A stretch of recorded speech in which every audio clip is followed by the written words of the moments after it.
Listo. Hello, we are team number 7.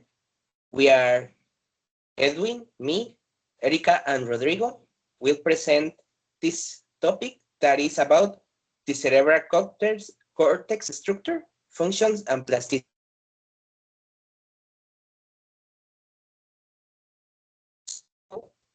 We will first see about the anatomy and microscopic structure.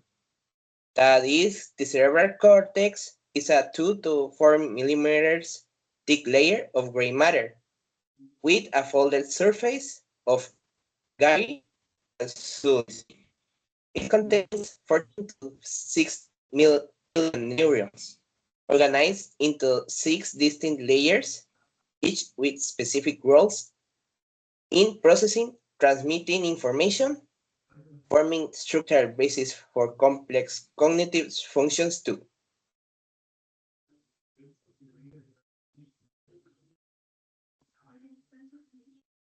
And the next topic it's about the front lobal functions.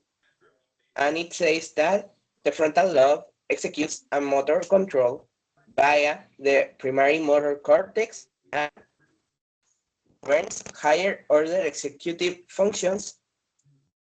And these include working memory, decision making, planning, and primarily coordinated by the prefrontal cortex, which represents the most genetically advanced region in the brain.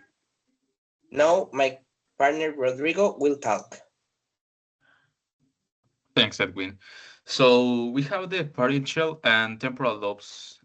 The parietal lobe integrates sensory information and enables spatial navigation and body awareness.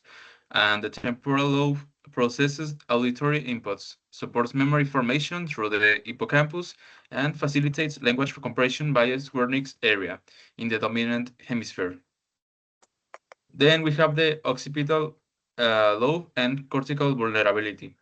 The occipital lobe is the visual processing center, with the primary visual cortex mapping retinal input, and the cortex remains vulnerable to pathologies like strokes, traumatic injury, and neurodegenerative diseases, which cause specific deficits by damaging these specialized functional areas.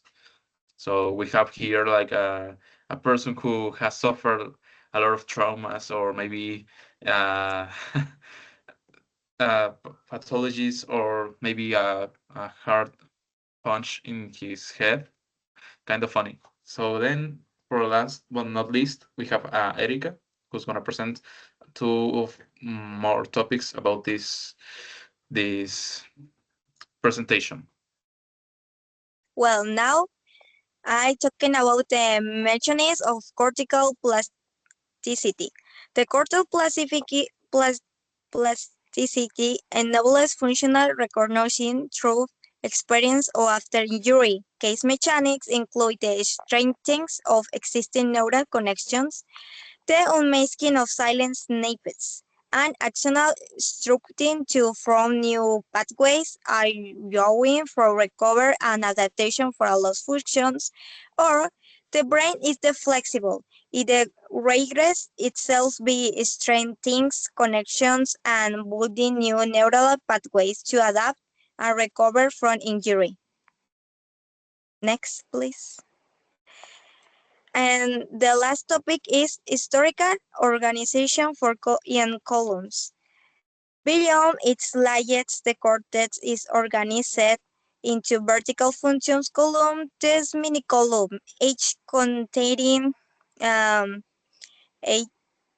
100 neurons, serves as the fundamental computational units processing specific stimulus features and working in concert across all 6 cortical layers for integrated information processing.